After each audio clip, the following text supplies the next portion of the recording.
In the name of God, the most merciful, the most compassionate, and thank you, ladies and gentlemen, for attending this session. On the 13th of this month, June, Israel launched an aggressive war on Iran with the aim of destroying the Iranian nuclear program and ending up with destroying the regime itself. 12 days later, there has been a ceasefire, and we meet today to assess to what extent has Israel achieved its objectives, the declared ones and the not so declared ones. My name is Aisha Al-Basri. It's my privilege to moderate this session with two experts, Dr. Mehran Kamrava and Dr. Mehran Qablan. We will start with Dr. Kamrava. I'll be introducing him very briefly. He is a professor at Georgetown University and the director of the Iranian Studies Unit here at the Arab Center. He has many books, theology and in the Islamic Republic, published by Cambridge University. In about 20 minutes, Dr. Kamrava will try to respond to this question. Why has Israel launched this war? How did Iran fight it? And what are the lessons learned for Iran, Israel, and the US? شكرا الدكتورة عائشة، ويسعدني أن أراكم جميعا، وشكرنا العميق لكم لحضوركم. Hopefully we'll get together again soon when the genocide is over as well. I wanted to say a couple of things today about why Israel attacked Iran, what the end game of Israel was during the war. Then share with you some thoughts on Iran's conduct during the war, how Iran conducted itself, and what Iran's approach to the so-called 12-day war was. And then end with some thoughts on some of the lessons we can draw from the war. And then I will leave it to my colleague, Dr. Marwan, to talk about the broader regional ramifications of the war.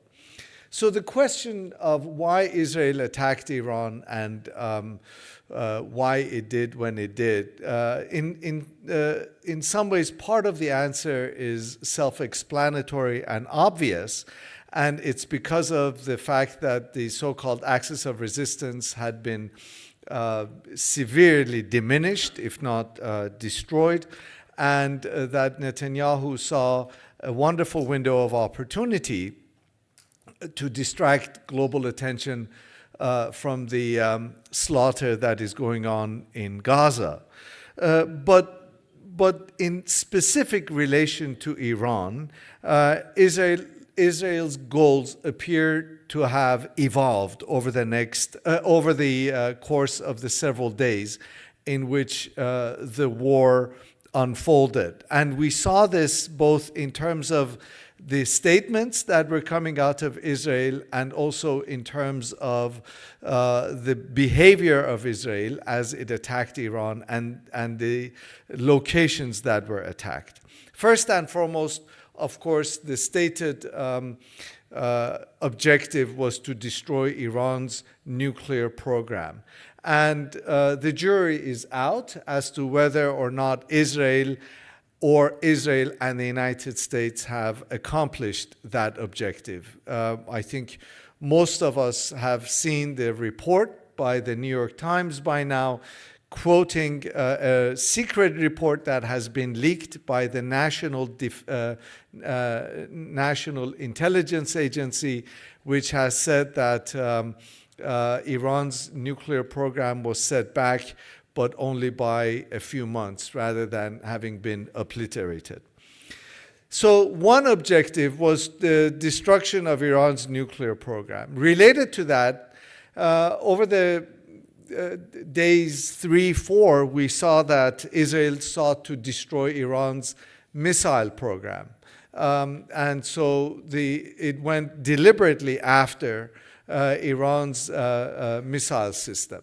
And so we also saw, again, statements coming out of Israel that said now the objective of destroying Iran's missile program has been added to the destruction of Iran's nuclear program. Then we heard something, and we saw something somewhat not surprising for those of us who look at Israeli behavior, and that was the objective of regime change. And the objective of regime change wasn't just in terms of rhetoric, but it was also in terms of Israel's attack on the central prison in Tehran, Evin prison. And the objective, and not only did they hit some of the buildings, but more importantly, they hit the entrance gate of the prison that was designed to blow open, literally blow open, the prison and to increase, to create havoc inside Iranian major cities, and that was one of the objectives. Again, now I'll say a couple of things about whether or not that succeeded.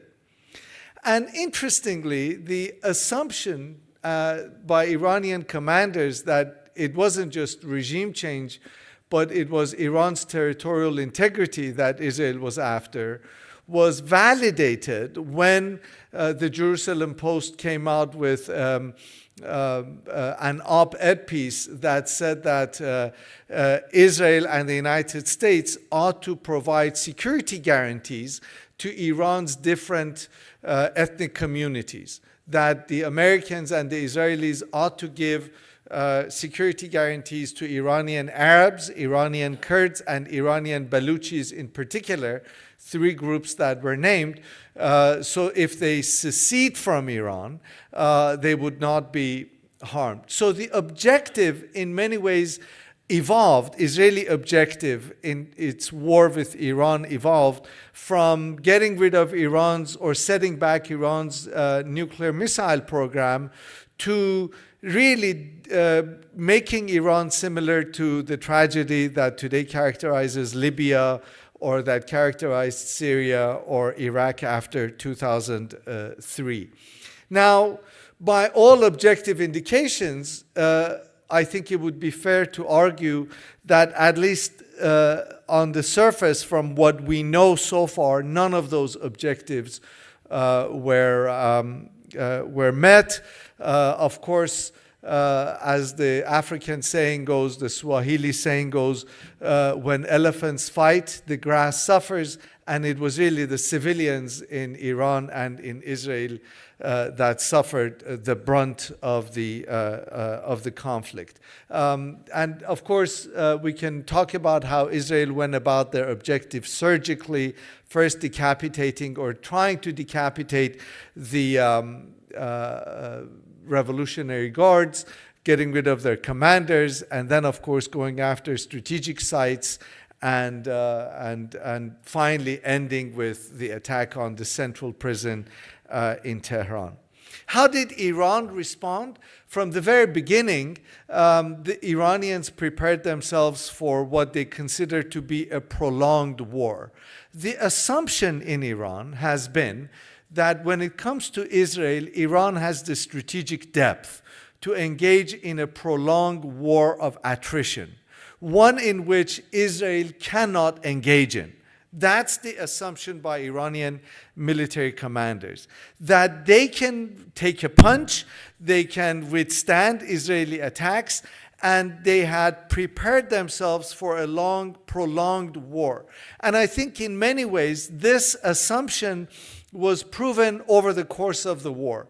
It wasn't until days 10, 11, and at the very last minute that Iran launched its most sophisticated missiles. They actually held on to their most sophisticated missiles and used more elementary ones at the beginning of the conflict, deliberately to preserve their stockpile of missiles. The assumption, by the way, one of the assumptions in Iran was that if this drags on, at some point Iranian missiles would be depleted, and that Iran would have to kind of either capitulate, as Donald Trump said. But we saw that right before the ceasefire went into effect, apparently they used their most deadly and their most efficient missile. And it was really on either day 10 or 11 when they used Khaybar missile, which is one of the most sophisticated they have at their disposal. The entire time, Iranian military behavior suggested that they were keen to avoid escalation. And they would not necessarily take the initiative in attacking, but they would counterattack. They would counterattack, they would counter Israeli attacks. There's a couple of things that I took note of, and probably many of us here in this room took note of. One was the almost complete absence of the Iranian regular military, the Artesh. As you know, Iran has a dual military system. One is the Revolutionary Guards, which is ideological. It is in charge of kind of the immediate borders. It's in charge of Iranian security policy. And the other is the regular Artesh. And I think the jury is still out. It was the Artesh, the regular army, being preserved as the war dragged on, or as the assumption was that the war would drag on. Is the regular military sidelined, or is the regular military now, is this an indication of a division of labor in terms of the regular military kind of being more domestically focused, whereas the IRGC or the Revolutionary Guards being focused on Iranian security policy? That's a question mark that I don't know the answer to, but I think it's something for us to think about. And finally, the other was kind of the, in some ways surprising, but also not surprising, attack on the Al Udeid base. As to why it happened.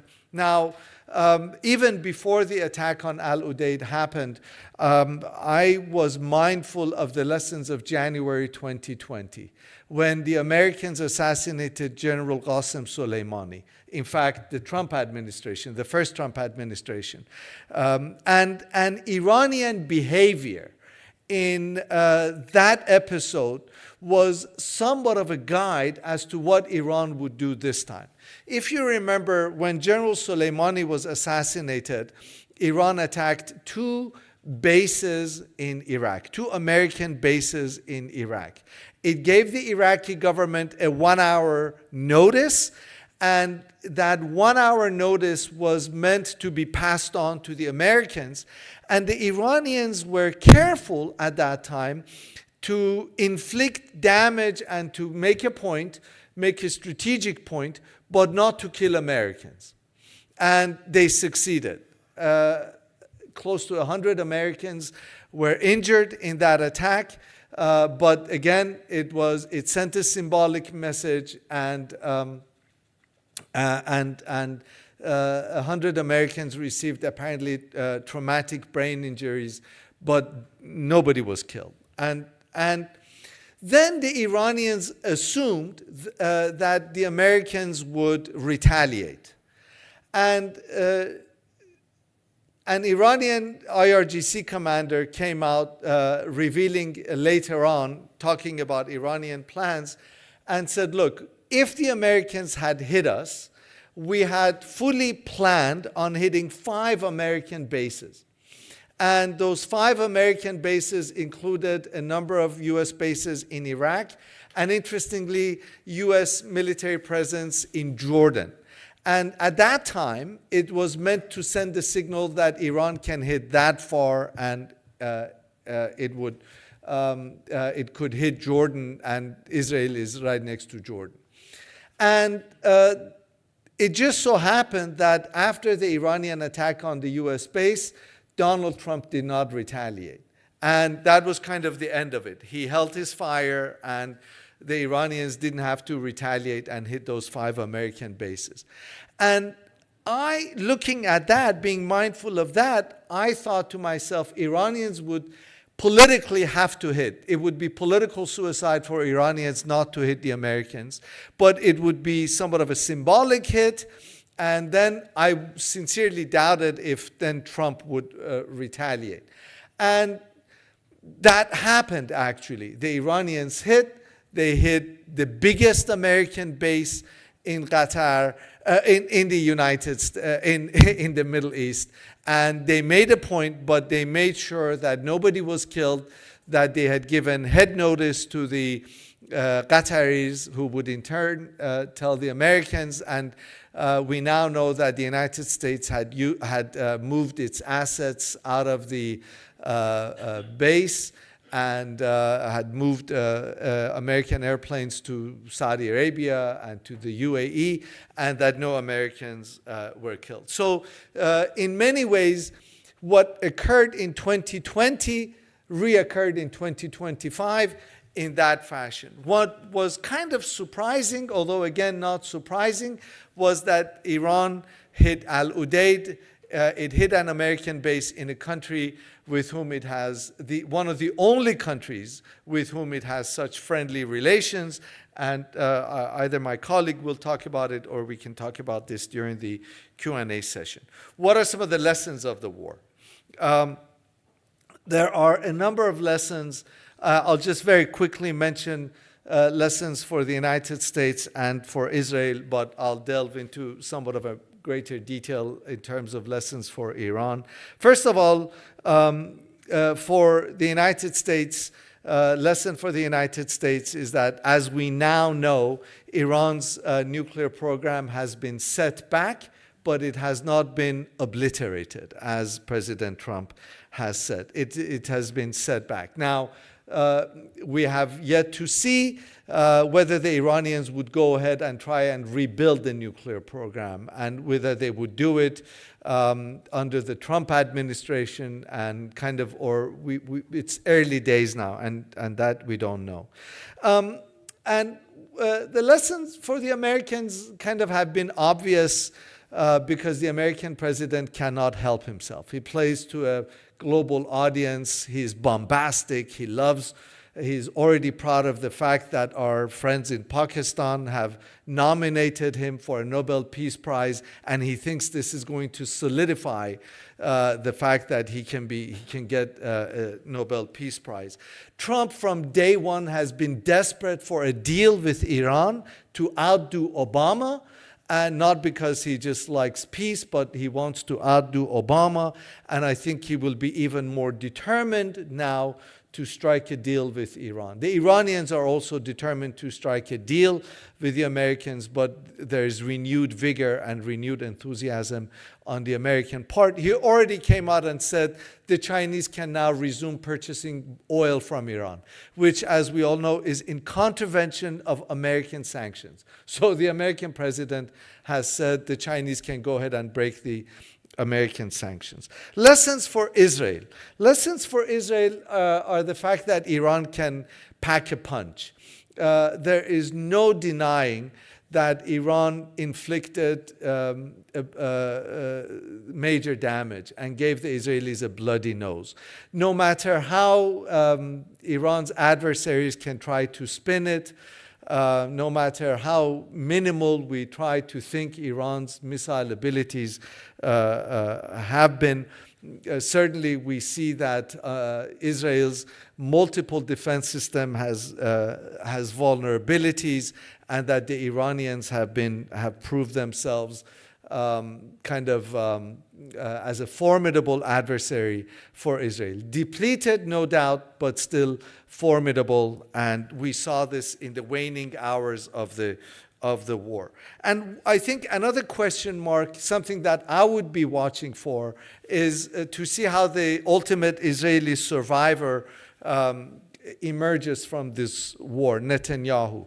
Netanyahu's predicament 2 weeks ago was extremely precarious in Israel, even more precarious than it had been. Two members of his coalition were defecting, and then, of course, all Israelis forgot, and they rallied around the flag. Here's an opportunity to beat up on the Iranian enemy. Israeli media, which is heavily censored, is full of the glories of Israeli pilots. But I think everybody has to answer for the day after the war, just as when the genocide ends eventually, Hamas will have to answer for October 7th to the Palestinians. I think Netanyahu will have to answer to the Israeli electorate about picking a war, and a war in which Israeli public was seriously shaken in a way that it has not been in decades after the 1973 war, which most living Israelis have today forgotten. What are some of the lessons for Iran? There are security lessons as well as political lessons. We know less about the political lessons, so I'll end with that. But let me just say a couple of security lessons. First of all, for Iranian military commanders, they are now probably discussing the major vulnerabilities of Iran, major defensive vulnerabilities. For an American president to come and say, we have complete control of Iranian skies, is hard to stomach for any military commander, particularly for those like Iranian IRGC leaders who are prone to boastfulness. So that, of course, is important. Iran is also probably looking for new means of deterrence. Now that the axis of resistance is not only diminished, but missing in action. The Houthis said, we're going to, now our understanding with the Americans is over, but they didn't even do anything. And Iran, of course, has been strategically alone. What this means is that there's a couple of lessons. Iran has been trying to develop an air force of late. There are reports that 2 Iranian F-14s were destroyed, 3 Iranian F-5s were destroyed. These are all relics of the former government, pre-revolutionary government, but apparently they were destroyed. So Iran's, whatever Air Force Iran had is even more diminished now, and there's need for an Air Force. But this has driven home once again the lessons of the Iran-Iraq war. If there's a simple military lesson for Iran to learn from this war, is the centrality of its missile system. A missile system that Iran, has to develop on its own. And that if the missile program was ever off the table, insofar as Iranians were concerned in their negotiations, it's even more so now. And the other lesson is that it's not Israel that Iran has to confront. It's Israel and the United States. And so this was a lesson that the Egyptians learned in 1973 after they crossed the Suez Canal so heroically, and that they realized they have to face the United States. And this is a lesson that the Iranians learned the first time, and this lesson was reinforced this time. Let me just end with a couple of points about domestic politics in Iran. Probably we have a lot more questions than we have answers. Let me share some of those puzzles with you. Again, I don't have the answers. Now, we heard during the conflict that Khamenei gave the Iranian Assembly of Experts the secret names of 3 people to be his successors. Notably, those 3 people did not include his son, Mojtaba. Now, I just want to say a couple of things about Khamenei's son, Mojtaba Khamenei, the little we know about him. He knows the system. from the inside. He's an integral part of the deep state which runs the show in Iran. And he is said to be extremely popular with Revolutionary Guard commanders. So he would be, for practical reasons, he would be a natural kind of successor to the dad. But this smacks horribly of monarchy and of hereditary rule, which Khamenei himself has been very opposed to. And so he has openly said that my successor will not be my son. Now, if he dies, two things die with him: that wish that his son might not be his successor, and also his fatwa against Iran's nuclear program. And that, of course, is important to keep in mind. So there's both a political consequence, ramification to his death, as well as a security consequence to his death. So, but it's interesting because Khamenei was quite himself. He was an unexpected choice. When Iranian Assembly of Experts back in 1989 chose him, it was a shock to everybody. He didn't have the theological credentials. He didn't have the rank of an Ayatollah even. And you know that he is not a source of emulation, marja' taqlid.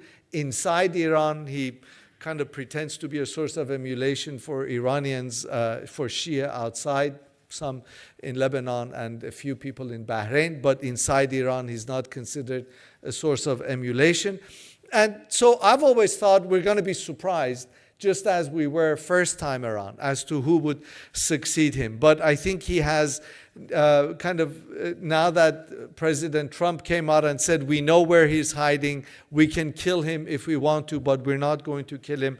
I think that would be important, an important space to watch. Equally important is the domestic political profile of the Iranian Revolutionary Guards.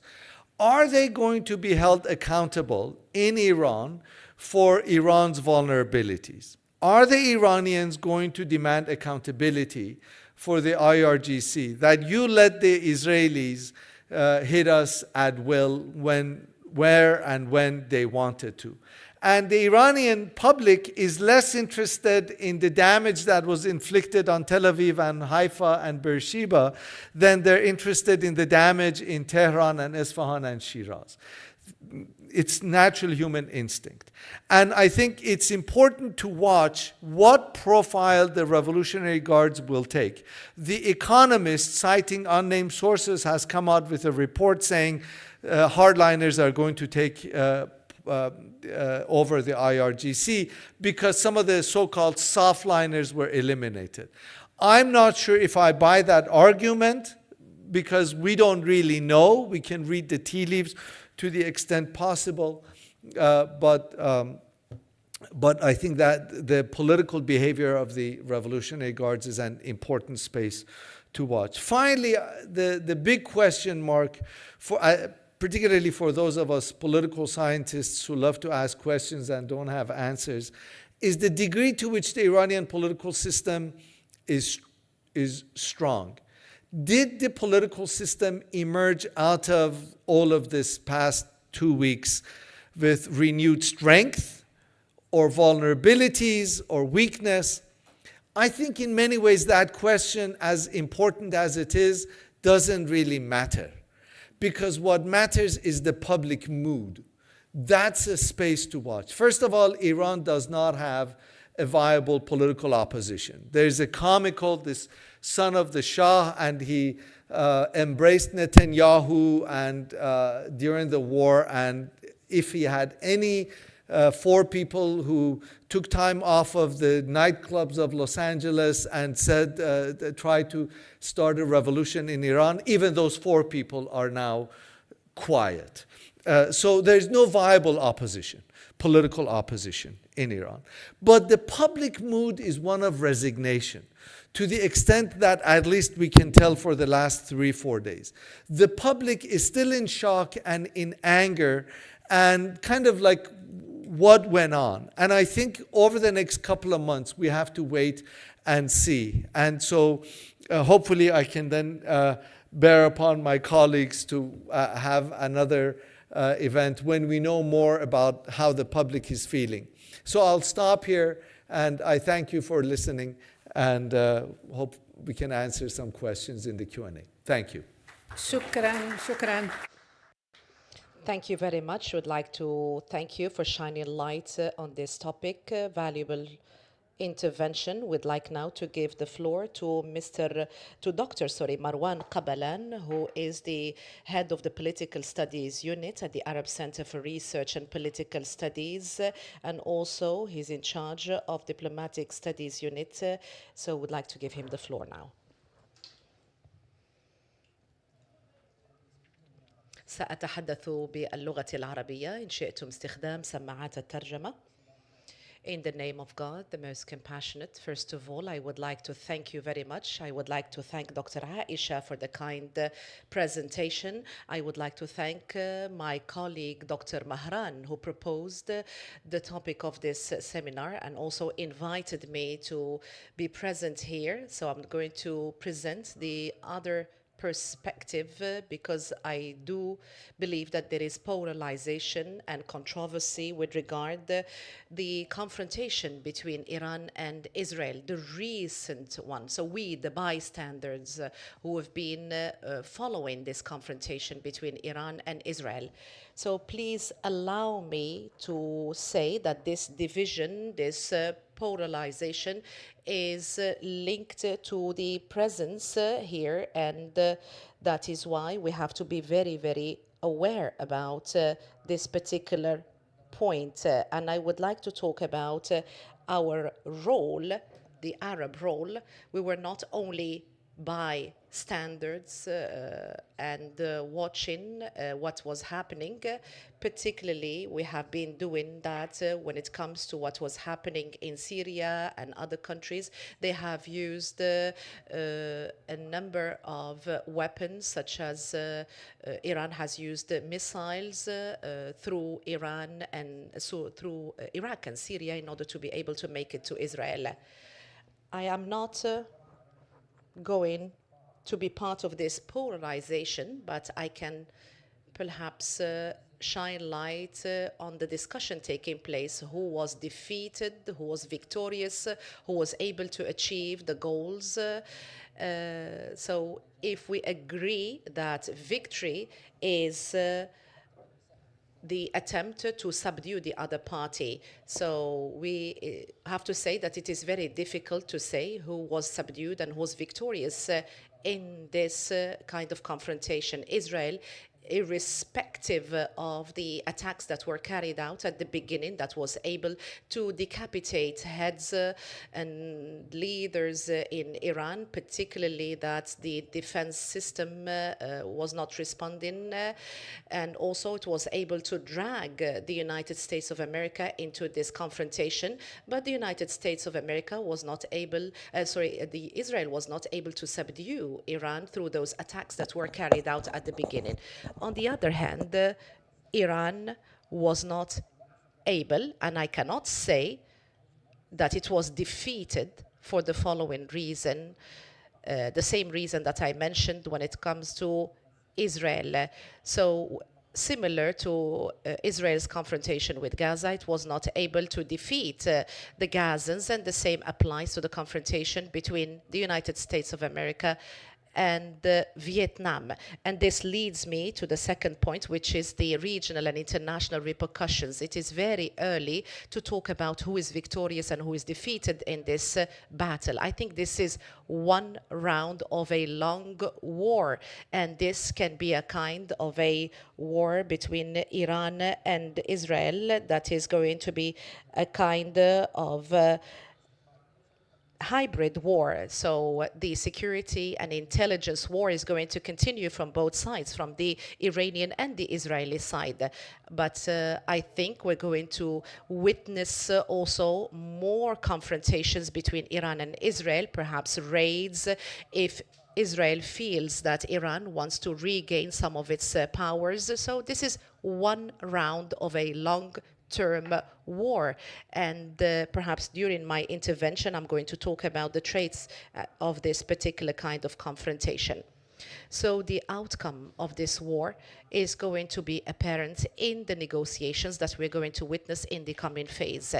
So if Iran accepts the conditions, preconditions of the US, and this confrontation, I have to say, is going to be between Iran and the United States of America. If Iran accepts the preconditions in order for the US to lift the sanctions imposed on Iran, Iran needs more than any other time the lifting of the sanctions, because the regime cannot continue in this way if they do not give something to the Iranian people in return. So this confrontation has led to so many losses. I do not want to talk about the details, but at least part of the nuclear program was destroyed. It is a setback, if we do not want to say that it was obliterated altogether. And also the missile program also needs to be revamped as well. And perhaps the Iranian regime needs to give something in return to the Iranian people by lifting the economic sanctions. And is this going to lead to a handover of 400 kilograms of uranium?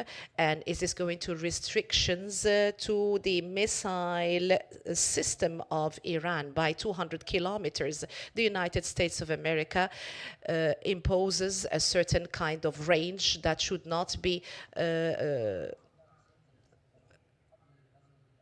not respected by Iran. So it used to be in the past 70 kilometers when it comes to Iran. So this was the range that was allowed for Iraq for those missiles not to be able to make it or reach Israel. So when it comes to the assessment of victory and defeat, is going to be different if we take all these points into account. So these are points that I wanted to clarify. In my view, the Iranian-Israeli war has not started on the 13th. This has been an ongoing war. In my view, the beginning of this war was, I'm talking about the direct confrontation war, was in October 2023. This was the date when the war started, when we seen the assessment of Israel, and the mistake committed by Iran was in October 2023.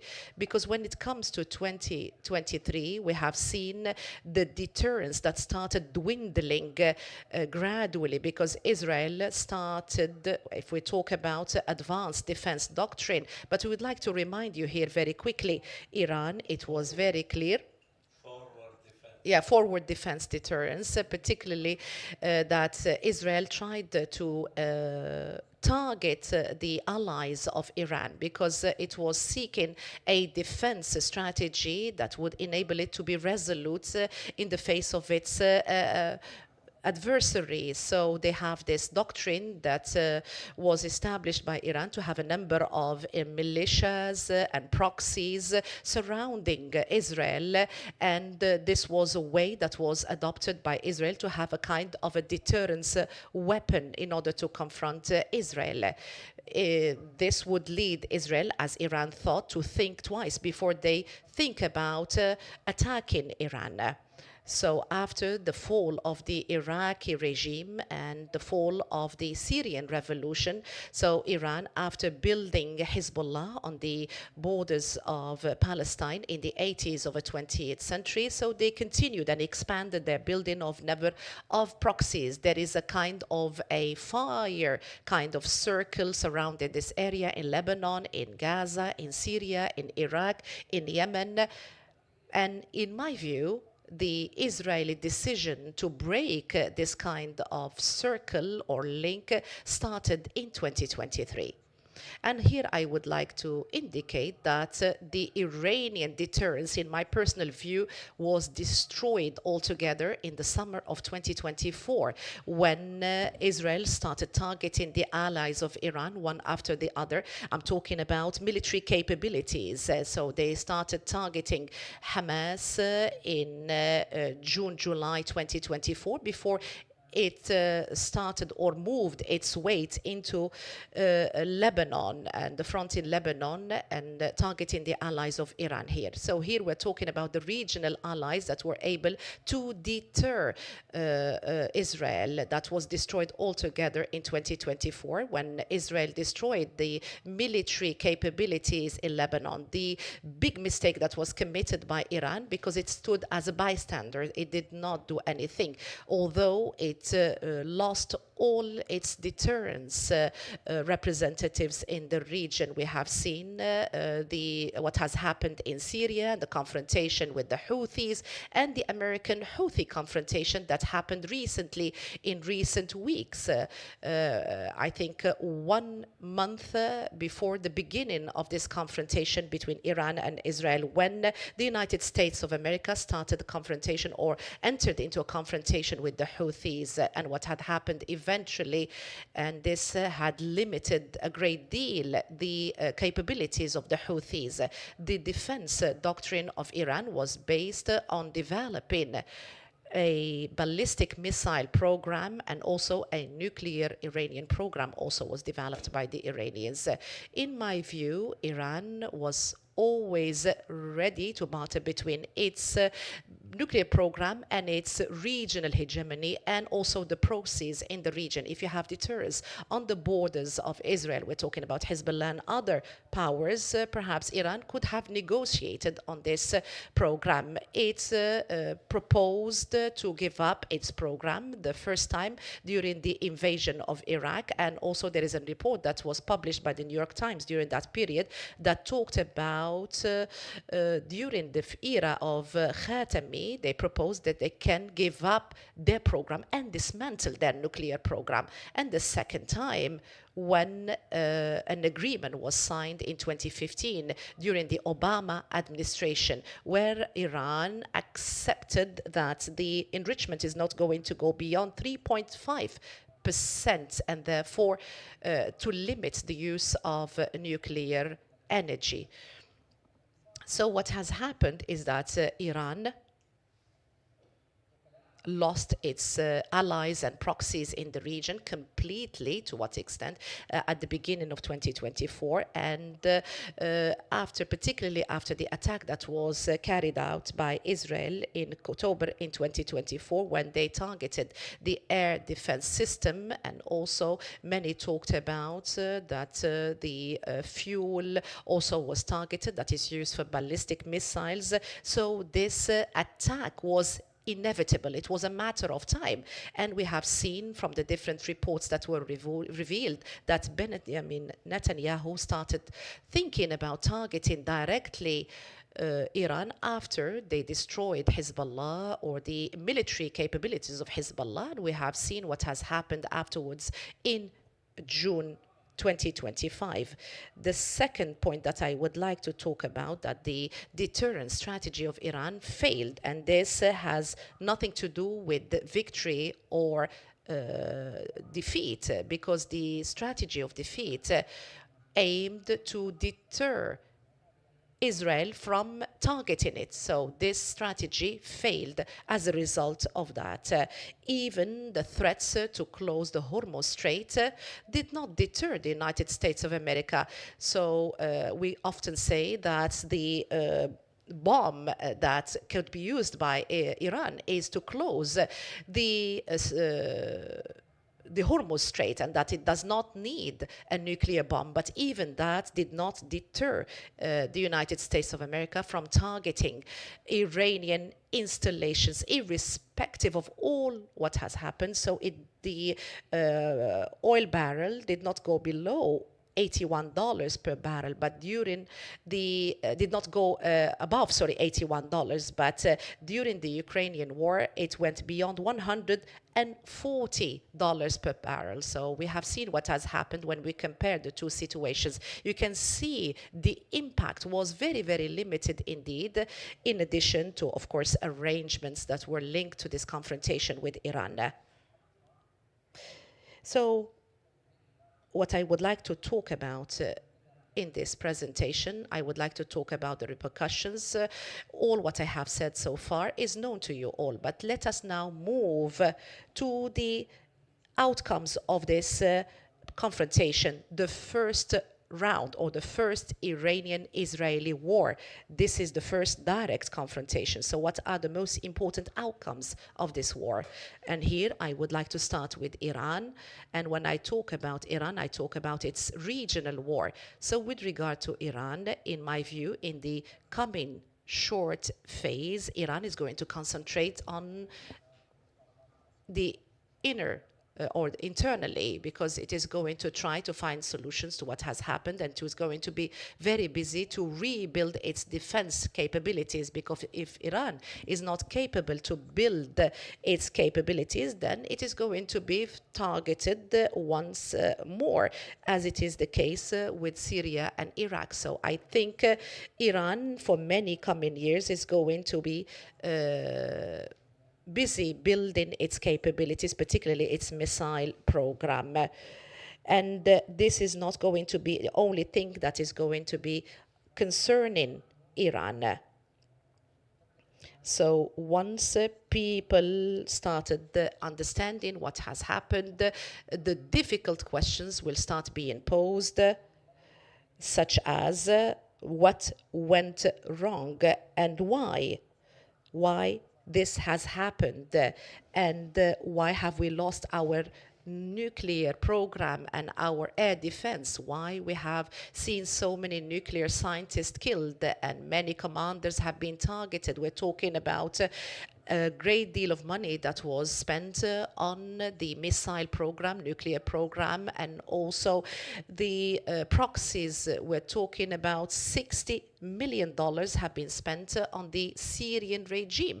And we have also contracts that have been, we're talking about decades of isolation as a result of this siege, and also loss of development that has also been targeted. So these are questions that are going to be posed. These are the questions that are going to be posed in the coming phase. As you know, Iran is a country of a long history of protests. Every 2 years we see protests here and there in Iran. That is why I think that the regime is going to face a wave of protests as a result of what has happened. Yes, the level of solidarity that we have seen is normal and natural due to the aggression that was waged by another country. So the Iranians see this as an aggression against them as a people, and not only as a state. But after this confrontation comes to an end, we're going to see another phase whereby questions are going to be posed. And the observation that was mentioned by Dr. Mehran, the Israelis have not only destroyed the very critical installations such as the missile program and nuclear installations, they even went further to target such as police centers and also other kind of military kind of installations, including the Basij.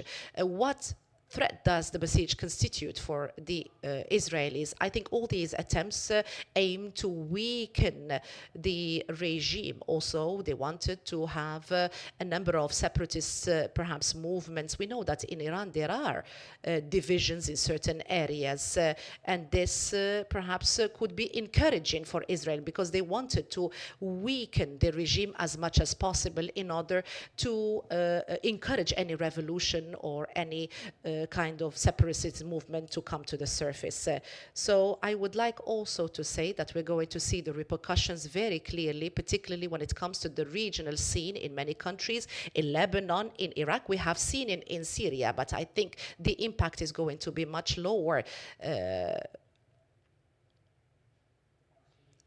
Perhaps trying to do something in order to undermine the stability of the new system in Syria. We are going to see that even in Yemen and Palestine. I think the allies of Iran, in both Iraq and Yemen, they have not been defended by Iran. So we have seen the behavior of the Houthis, of Hezbollah, and so on and so forth, but we have not seen anything in response. We have seen statements here and there. So they have not defended Iran, nor has Iran defended them at the end of the day.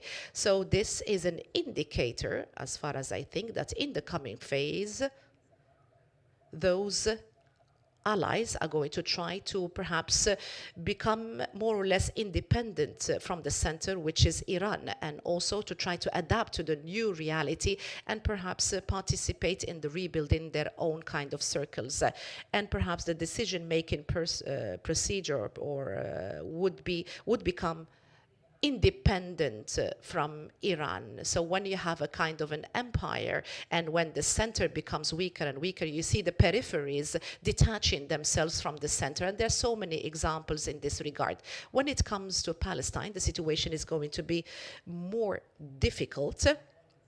It is already very, very difficult and very dire, but I think that Israel is going to move ahead with the much more violence in dealing with Gaza and the West Bank, and we're going to see the threats be materialized by forcing people out of those regions.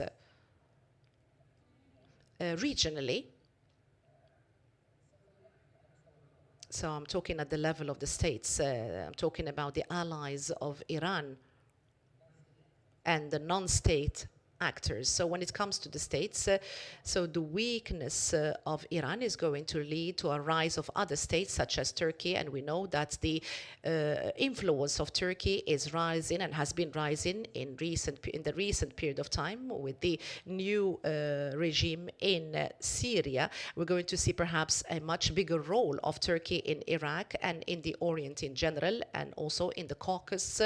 And we know in Turkey, the influence of Turkey increased a great deal in the Caucasus, particularly as after the defeat of Armenia and also the victory of Azerbaijan, and also in North Africa, in Libya, and so on and so forth. We're going to see also a rise when it comes to the role of Saudi Arabia, perhaps to a lesser extent compared to Turkey, and we're going to see a growth of the influence of Israel, but not to the extent of hegemony, because it does not have the tools that would lead to such an end. We're going to see competition between these three powers, and indeed we have seen a great deal of competition between Turkey and Israel, and Turkish and Saudi Arabian competition.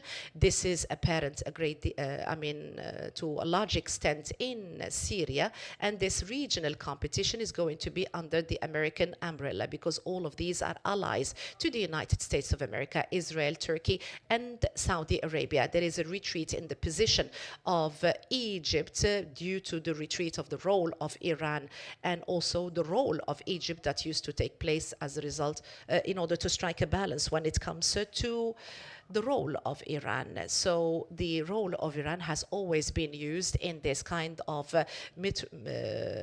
military race in the GCC, and perhaps now we see that Iran has become much weaker, and now it is going to concentrate on the situation inside Iran. And perhaps these countries would not need to increase their spending on this military race because of the weakness of Iran. So this costs these countries billions of dollars, and perhaps such amounts of money would be dedicated to growth and development. And this is logically going to lead to such an end. And if it does not happen, perhaps they would start thinking, what is the threat? The GCC in particular, the Iranian threat was the most important justification of this spending that reaches 13% in countries such as Oman, 8 to 9% in Saudi Arabia in recent years. We're talking about 80% of the GDP. I'm not talking about the budget of the state, but I'm talking about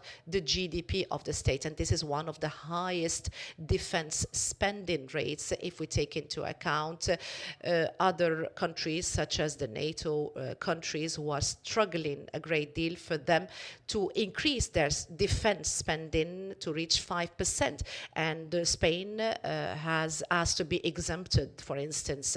So internationally, Russia and China are going to closely monitor the repercussions. They're going to be very keen to know what the repercussions are going to be inside Iran and also regionally. So China and Russia have not given any support to Iran other than statements or rhetoric, and perhaps they would play a larger role if the regime faces perhaps any issues or might be toppled, as it has happened in Syria, for instance. This is going to be the biggest blow to Chinese and Russian interests after the Cold War. So in my view, here I would like to conclude that now, after this war, this kind of war that used to happen in the shades, we're going to see a new kind of war that is going to happen between the two countries. This is going to be, as I mentioned, that Iran needs to concentrate on regaining its capabilities, intelligence capabilities. And if a deal is not concluded that would eventually lead to lifting sanctions on Iran in return of putting an end to its nuclear ambitions, I think a ceasefire, or the ceasefire taking place now, it is only going to be a kind of a disguise to a continuous war that is taking place and would lead to what we have witnessed in the last 2 weeks. Thank you very much. Thank you, Dr. Marwan and Dr. Kamrava, for the assessment that the situation still hasn't been settled. The jury is still out. Now we'll open the floor for some of your questions. Who wants to start?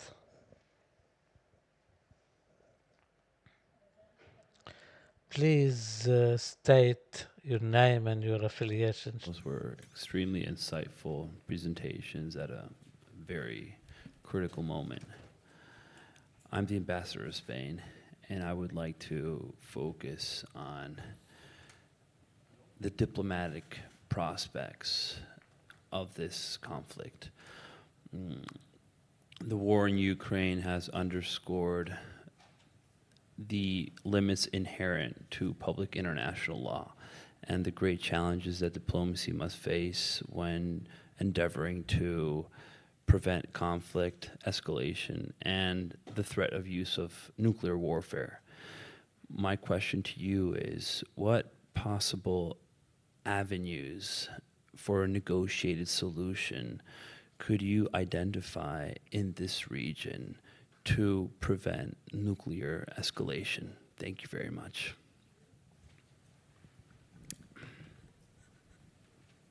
تحبوا تاخذ سؤال أو نعمل راوند؟ Okay. So, second. تفضل. حسام الحميد. سؤال للدكتور مروان. Question to Dr. Marwan. You called it a round in a war, but not the end of the war. Maybe one round of this war is over, but not the whole war itself, as it was said by some. The pertinent question here is the role of the Revolutionary Guard, which was Iran's long arm in the region. This has ended. Can Iran reconstitute that once again, re-establish it? We know for a fact that Iran hits under the table, Iran avoids direct confrontation, Iran fights through its proxies. Will this be reestablished again? اسمي أشرف صديقي وأنا صحفي. كما نعلم أن في هذه المنطقة من العالم هي مصدر أساسي invested tens of billions of dollars here, and their financial interests are deeply tied to the region. We also recognize that President Trump represents a capitalist society where economic interest often influence political interest. Given this, how do you see the role of these major energy companies in potentially facilitating or pressurizing for a ceasefire? Okay, thank you. ناخذ سؤال من الخلف السيدة تفضل. السلام عليكم شكرا جزيلا. Assalamu alaikum. Thank you for your interventions. My name is Sukaina Atroud and I'm a graduate of the Doha Institute for Graduate Studies. I have two direct questions. The first relates to Netanyahu's statement when he said that Israel wants to end this war is a reflection of Israel's inability to go through long wars, and at the same time we know that Israel has been fighting in Gaza for almost 2 years now. My second question, personally, when I was following events in this war, maybe I have a simplistic approach. Why did Israel choose to engage directly with Iran, and when they knew for sure that Iran would respond? So my question is, why didn't Israel choose not to assassinate Khamenei? We know that bringing down regimes does not necessarily mean wars. There may be chaos, but not necessarily war. These are my questions.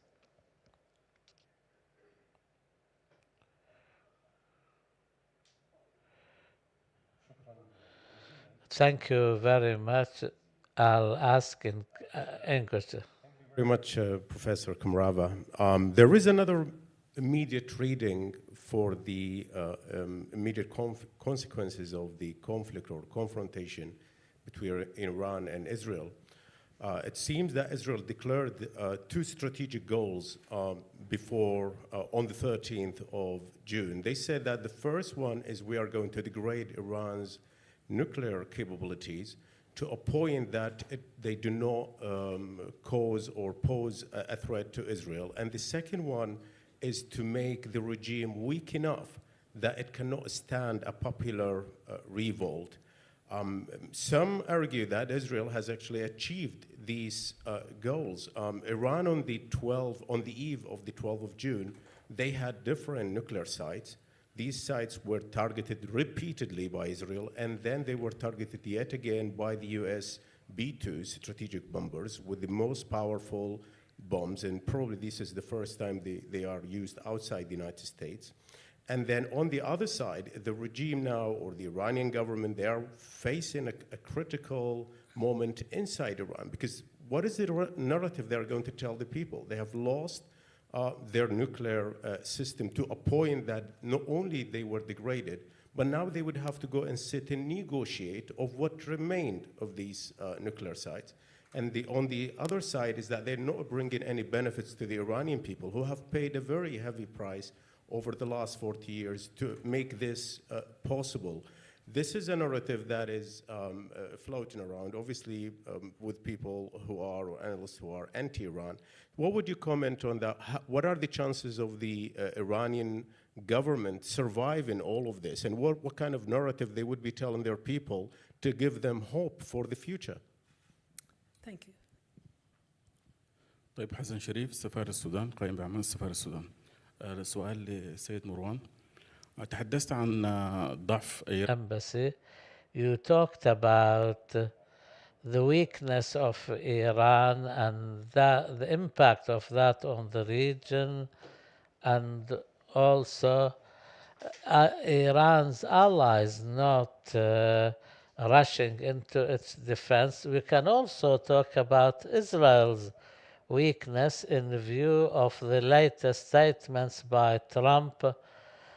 Yesterday, he described both parties, Iran and Israel, that they do not respond to his demands of making peace. And he said that Israel has dropped bombs on Iran in an unprecedented matter. And he also expressed his hopes of being nominated for the Nobel Peace of Nobel Prize for Peace. So, what can we expect from him now in view of these statements and Trump's quest for peace? How will it impact our region?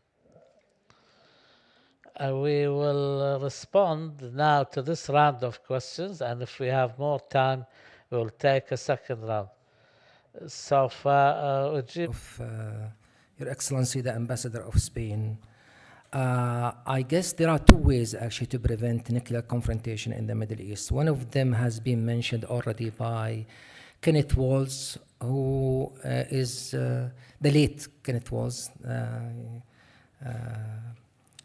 the US scholar who invented the structural realism. Yeah, sure.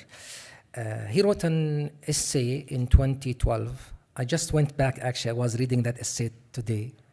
He wrote this essay in I went to have another look at that essay, and he was actually arguing that the best way to prevent nuclear confrontation in the Middle East is to allow Iran to have a nuclear weapon.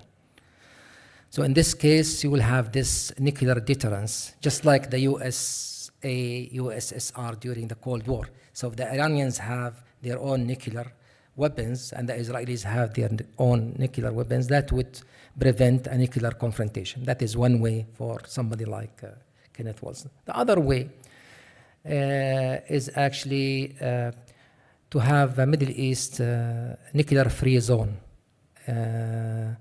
That was proposed by the late Egyptian President Hosni Mubarak in 1995, and there was, I believe, a few rounds of negotiations about the possibility of doing that. But then everything collapsed because the Israelis wouldn't accept this, because the Israelis wouldn't give up their nuclear weapons for obvious reasons. For me, I don't see right now, despite the confrontation between the Israelis and the Iranians, I don't see any possibility of having nuclear confrontation, given the current circumstances, because both the Israelis and the Americans, they have enough conventional weapons actually to achieve their objectives. We have seen that in the early hours of last Sunday, when the Americans used the GBU-57 against Iran nuclear facilities. So I don't know if that actually answered your questions. If I can move to other questions, سئلت عنها باللغة العربية. الأخ أستاذ حسام سأل عن دور الحرس الثوري الإيراني. هل يمكن لإيران إعادة تأهيل؟ Can Iran rehabilitate the Revolutionary Guards and restore its regional influence? Definitely they will try. Iran has been engaged in this for more than 40 years, but the situation will be more difficult because a lot of people wondered, why did Iran leave its allies to face the music and nothing didn't move to help them? And also they didn't have any response whatsoever in defense of Iran. I think Iran will try, but this time round it will be more difficult. I may be right or wrong, it's just an opinion. I think Iran will be preoccupied with its internal situation more than anything else in the foreseeable future. What about Israel's ability? The lady asked that. I didn't catch your name. I didn't hear your name. I think you answered your question yourself. In my estimation, when you said Israel has been engaged in war for 2 years in Gaza, we all knew beforehand that Israel preferred short wars, but now they've proven that they have the ability to engage in long wars too. Why has Israel chosen to enter this war knowing that Iran will respond? There are many reasons for that. Israel maybe thought that this is the most opportune moment because Iran was at its weakest. Some reports, I don't know how accurate they are. Michael Corella, the commander of the Central Command, will be retiring in 2 months, and he is one of the most enthusiastic commanders to hit Iran. I think Israel benefited from that. I think he was visiting Israel almost once every 2 weeks. So maybe that was one of the reasons. And said that Michael Corella was the most influential general in President Trump. And maybe he personally convinced the president to engage in this war. Personally, I don't expect that this will be the only reason. There are many other reasons. Israel wanted to attack before Iran having the opportunity to restore its air defenses. I think they find the opportunity, the window of opportunity was there. We sometimes forget, then we remember that we read something but we forgot about it or didn't pay it enough attention. I don't know if any of you remember 2-3 months ago, there was a report in the New York Times which said that there were leaked information that Israel would hit Iran before the end of June or July. Why didn't Israel assassinate Khamenei? I think this is an American decision, personally, and not an Israeli decision, because a decision like this would lead to tremendous consequences on the region and America's interests in the region, and it may well lead to some sort of a chaos. We saw even President Trump, who doesn't pay much attention to such details, talking about that because he is focusing on his Nobel Peace Prize now. Iran is a big country. It has more than 90 million people in population. It's surrounded by countries which are of huge importance to U.S. interests, and the assassination of the supreme leader could easily lead to chaos. Trump or others, they said, we do not want the same situation in Iran to be repeated. We did not want what happened in Libya or Syria to be repeated. And apart from Iran being a big country, it's a multicultural country. There are different people, different religious groups. As for Israel's weakness,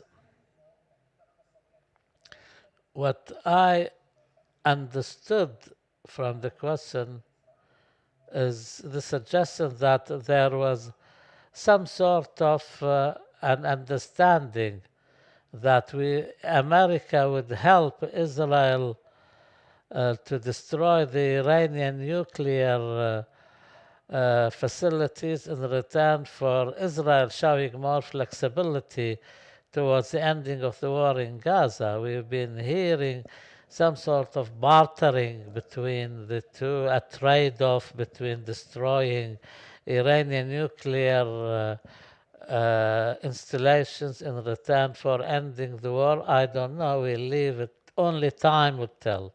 Thank you. To Dr. Aisha, I promised to keep my remarks to 20 minutes and I went over, so I'll be very quick. Diplomatic prospect, with all due respect, if I'm sitting in Tehran, why would I pay any attention to diplomacy? We've seen everything from, it's just been power politics and realism. Why should Iran observe international law when Israel or anyone else, United States, don't observe it, at least from the perspective of Tehran? So while I think there is a role for diplomacy in preventing nuclear escalation, if I'm sitting in Tehran thinking Israel has it, Pakistan has it, India has it, America has it, why shouldn't I have it? Would I have been invaded? Would I have been attacked had I been in nuclear power? That's a valid question. I think after Hezbollah's destruction, I think Iran recalibrated its deterrence strategy. Up until that point, Hezbollah and Assad, the Assad dynasty, had served a useful purpose for Iran's deterrence. Once they were done, I think there was enough realism in Tehran to recalibrate Iran's deterrence strategy. And so instead of relying on or wanting to resuscitate non-state actors and proxy groups, I think Iran would recalibrate. Incidentally, I think it's important to remember that the loss of proxy groups for Iran dates back to January of 2020 when they lost Qasem Soleimani. And of course, then they really lost them when Israel destroyed them. Role of major energy companies, I'm not sure, because you have national oil companies that want to be involved, and a country like Iran, I think they would do some, they have done deals, or they did up until sanctions allowed them, but for decades now, therefore at least a decade and a half, they haven't been dealing with major energy companies. And I think my colleague mentioned Israel doesn't want to be involved in a war, but it's been involved in Gaza. Israel is not after a war in Gaza, it's after ethnic cleansing in Gaza. It's destroying buildings multiple times, the same building being destroyed multiple times. It wants to depopulate Gaza. And the Gazans, of course, can't hit back. They can't hit Tel Aviv. They can't hit. So there's a qualitative difference between attacking a country like Iran and attacking a defenseless population in Gaza, which is what Netanyahu has been so capable at. Why didn't Israel assassinate Khamenei? I think one thing that we've discussed here repeatedly is Israel doesn't, I don't know if Israel wants a regime change. It wants a dysfunctional Iran. It wants a tremendously weakened and fractured Iran. Better have an Iran with an Islamic Republic that functions at 20-30% capacity than to have no political system that can give rise to some mutation of the Islamic State. And so if I'm sitting in Israel calculating that policy, I think that's something that they would take care of. Israel, and my colleague at the Doha Institute said Israel had two strategic objectives. I agree, destroying Iranian nuclear capabilities and undermining the political abilities of Iran. I think what Netanyahu appears to have miscalculated was Iran's ability to hit back. And as you know, there are multiple defensive layers, everything from ships out in the sea to American bases across the region and elsewhere, and then the Iron Dome. So before a missile to go from Iranian territory to Israel, it goes through several layers before it gets to the Iron Dome. And so even despite that, the Iranians gave the Israelis a bloody nose. And so I think that's where he miscalculated. He didn't think Iran had it in it to hit back. And then what can we expect from Donald Trump? I think Trump revels in his unpredictability. It's not just the fact that he is by nature unpredictable. He loves the fact that he's unpredictable. He doesn't want to be predictable. And in the lead up to the US attack on Iran, he said, look, I usually wait until the last second to decide. And so I think this is part of his modus operandi. It's part of what he considers to be his strength in kind of as a negotiator, as a decision maker, and so as a commander in chief. I think he doesn't want to be predictable, and he sees that as a source of strength. شكرا جزيلا. Thank you very much, Dr. Kamrava. Are there any more questions? سنأخذ 3 أسئلة أو ربما جولة أخيرة. نعم تفضل.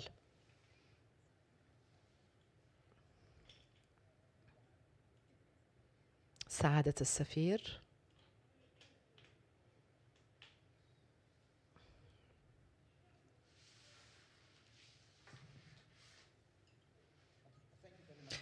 Thought-provoking session.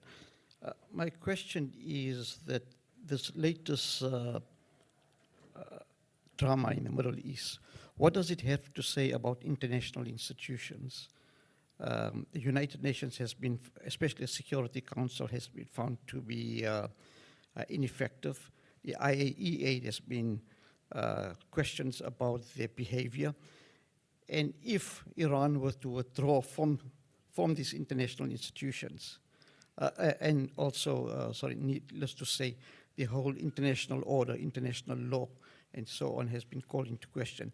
If Iran were to withdraw, would that add to the volatility of the region, or would that contribute towards a reset on international geopolitics?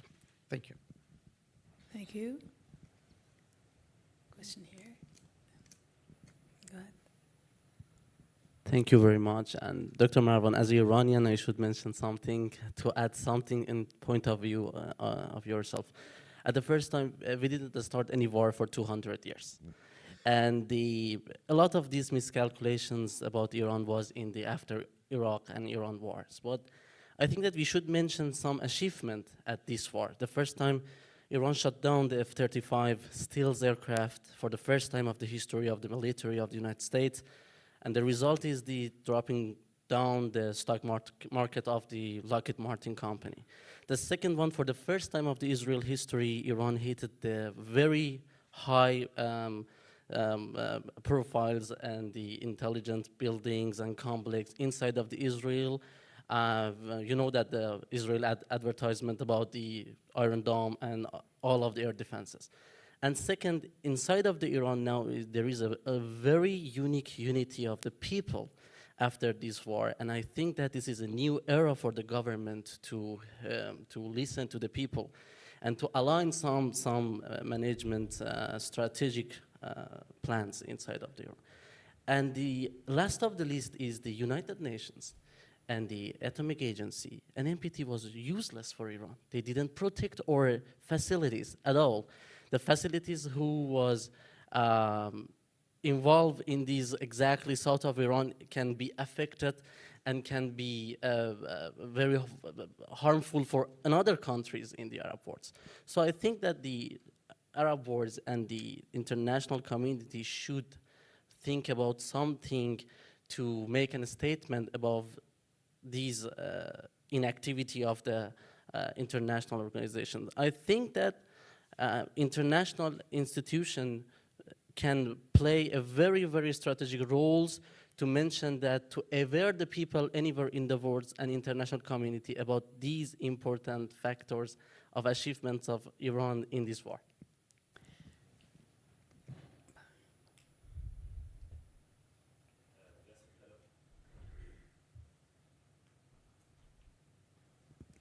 باسل خلف صحفي. Basil Khalaf, a journalist from the Al Arabi TV. I'm going to be very brief. How do you assess what we have seen in this war? The different slogans that we used to hear from Iranian officials as opposed to the practices on the ground. We have heard so many slogans saying if a confrontation happens, this is what is going to happen. This is what we're going to do. And with regard to the Palestinian dossier, why can we say that Iran didn't have an opportunity to put the Gaza dossier on the table? They were perhaps able to include that dossier as part of the war taking place. So one last question from the lady at the back. طاب عصركم. Le Monde newspaper. I wanted to ask you about the Qatar and Gulf diplomacy now on the Iran-Israel folder. First question, do you think that this attack against Al-Hudayd base, also coordinated with Doha, will affect the relation, like the Ministry of Foreign Affairs said, it's a scar on the relation. Do you think it could affect the vision of Iran in Qatar and in the Gulf? And second part of the question is, what are the tools and the roles that Qatar and other Gulf states can play now in the negotiation? Will they be able to bring Donald Trump to really make a deal, and Iran also now? Thank you. سنترك فرصة للدكتور مبرع. نعم. Thank you. Very quickly, what does this say about international institutions? I think, in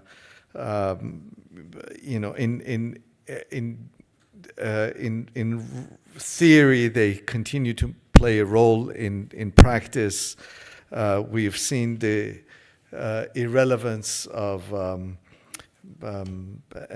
non-proliferation treaty, irrelevance of the IAEA, irrelevance of even the European Union. Although the European Union has tried to play a role in US-Iran negotiations, the role of a spoiler.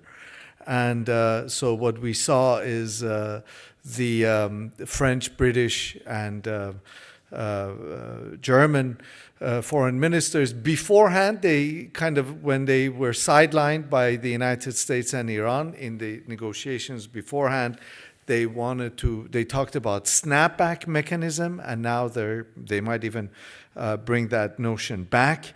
And so, I forgive my sobriety, forgive my pessimism, but I don't, there's been for goodness sake, we've seen children and innocent people be slaughtered for 2 years, and where's the so-called international community?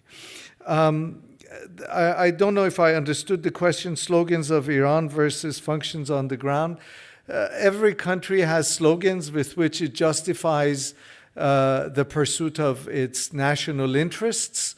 And some countries talk about democracy and do anything they can to support dictatorships, United States. Some countries talk about Palestinian rights and do everything else to further their own national interests. I don't think Iran or any other country is unique in that sense, and I think it's just a fact of international diplomacy. You always use rhetoric and slogans to justify pursuit of national interests. Finally, the role of Gulf and role of Qatar in Gulf diplomacy. We already know that it was Qatar that apparently served as a conduit between Iran and the United States when President Trump apparently asked the Emir to bring Iran on board with the ceasefire, and Qatar delivered. We know that negotiations and mediation is a pillar of Qatari foreign policy, and apparently in this instance they succeeded. And apparently, remember a few months back when Iran and Pakistan, two close allies, exchanged missiles. Iran hit a terrorist base inside Pakistan. Pakistan hit a base inside Iran. And then the next day they kissed and made up. Now, will this happen? So far, things seem to be back to normal between Iran and Qatar, and I don't anticipate things deteriorating. And then I think this only enhances Qatar's stature and its role as a source of stability in the region, insofar as other international actors are concerned.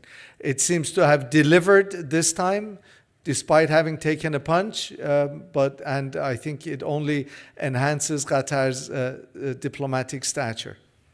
Thank you so much. هنختم مع الدكتور مروان. I don't know if I have anything to add on the failure of the international institutions regarding the latest round of conflict between Israel and Iran. I believe we have a long history of that. It was clearly demonstrated during the war in Iraq in 2003, and the latest war, the ongoing war on Gaza. We all know that the United Nations Security Council is becoming like a talking shop when the Americans want to make it a talking shop, but it becomes really effective when they want it to be effective, when they want to use it to serve their own interests. So it's a tool in the hands of the great powers, particularly the United States. I mean, this is not something that we need to talk a lot about. And concerning the IAEA role, also there is many question mark about that. I don't know, the Iranians are talking about leaking information to the Israelis, and they are questioning the role of Rafael Grossi, the head of the agency. On the other issue, الأستاذ باسل خلف سأل عن الشعارات. يعني ما بعرف شو بدي، يعني صعب إني أجاوب على هذا السؤال. بس واضح إن هناك فرق. It is clear that there is a huge gap between the slogans and the capabilities. And this was tangibly seen not only amongst the Iranians, but also amongst the Arabs. As we know, we have something particular to this, the culture of the region. There are so many similarities when it comes to the culture of this region. We try to raise very big slogans, but in actual fact, on the ground, the situation is different altogether. When it comes to the Gaza dossier, I have an opinion here. In my own personal opinion, I'm talking about the Iranian regime here. I'm not talking about anything else. So the interest of Iran vis-a-vis Gaza was within the scope of its interest in its national interests. We say a lot, but in reality, the situation is different altogether. I think from day one, when the war started on Gaza and when it was clear that the situation was going to aggravate, because there are so many reports, we can build a narrative based on what has happened in the last 20 months. It was clear for Israel from the first month or the first 2 weeks that Iran was not going to do anything vis-a-vis its allies in the region. And as a result of that, they took the decision to start getting rid of them. So had Iran realized that allowing the destruction of its allies in such a way, the situation would have been different altogether. So they have removed all the allies one after the other, and then the confrontation became direct. So the Iraqi militias, the Houthis, Hezbollah, and so on and so forth. So the Iranians have been hiding for decades and years behind those militias, and now the confrontation became clear and direct. Iran should have realized that from the very beginning. Had they done so, the situation would have been different. I hope I was able to answer your question. I would like to thank Dr. Mehran, Kamrava, and Dr. Qablan. I would like to thank the distinguished guests present with us here. I would like to thank you for your interaction, for being with us, and we're looking forward to meeting you once again in the future. Thank you.